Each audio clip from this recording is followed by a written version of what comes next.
Another shortage, tampons.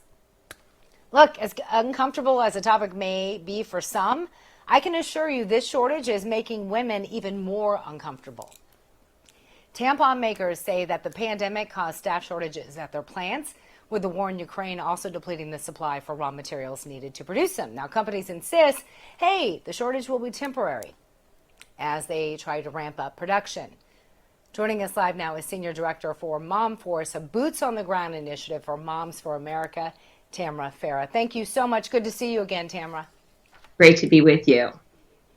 Tamara, give us some perspective, again, as a woman and a mother, for how this economy is impacting this demographic, specifically these shortages that are disproportionately impacting women, like baby formula and now tampons? Exactly. As a friend recently tweeted, nothing is built, nothing is back, and nothing is better with this administration. This tampon shortage is impacting 34 million women across this country, and the prices are up at least 10% so far. This administration has blatantly interrupted the supply chain when they shut down the areas of American oil production. America's a top clean energy producer in the world. So this move deprives Americans of their day-to-day necessities like baby formula and tampons. We know that the lion's share of everyday products women purchase are manufactured from the derivatives of oil and natural gas. So in addition to that, byproducts were used, all last year to create the pandemic PPE, personal protective equipment like masks, et cetera, and that's also being blamed for this shortage. So yes, I believe this is Biden's war on women. Yeah, and let's just put it in perspective. Again, we're $30 trillion in debt. Over $40 billion have been sent to Ukraine.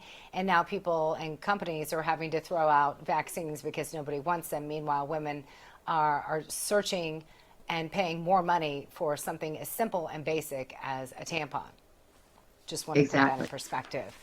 Now, Yes. another battle facing parents today is their fight with the school system. So one specific parent, a woman who actually defected from North Korea, knows a thing or two about indoctrination, said that she is now worried about her 4-year-old and if the public education sector is brainwashing her child with this kind of so-called leftist ideology. Do you think that this is a concern for other parents?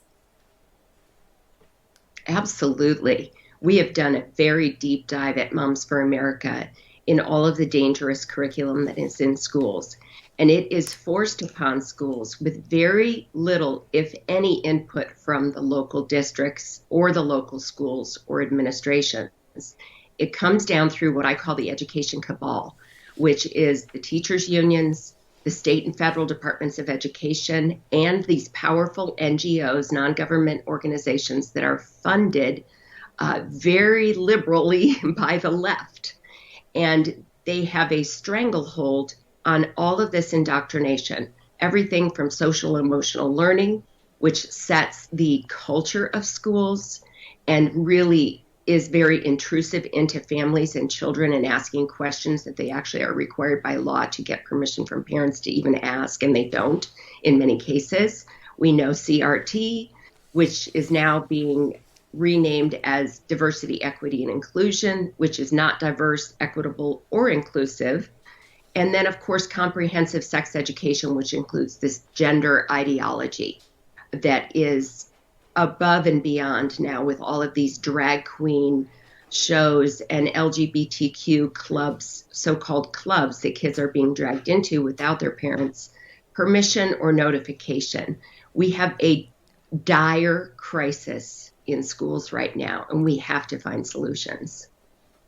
Well, the Biden administration thinks that it may have a solution. So the Department of Education, not a lot has been covered about this, and we're running short on time, but launched the National Parents and Families Engagement Council. That's a mouthful, to try to provide opportunities, it says, for parents to participate in their kids' education. Real quickly, is this more just kind of saving face, if you will, a PR stunt after all the backlash that the Biden administration has received when it comes to kids being locked down, depression going up, and again, criticism over LGBTQ being taught in some of the schools? I absolutely believe it's a PR stunt because there are federal laws, and we can go into this deeper at another time if you'd like, but I've done a white paper on parental rights as it relates to the federal legislation that has been passed related to education. And those laws are already in place that require parents to be allowed in the classroom. Of course, they've hidden behind COVID for parents to, upon request, review all curricula, et cetera. And we could talk more about that. So the fact that those things are already in place and now they're, creating some type of a new little organization to say that now they're going to allow more involvement is very suspect to me.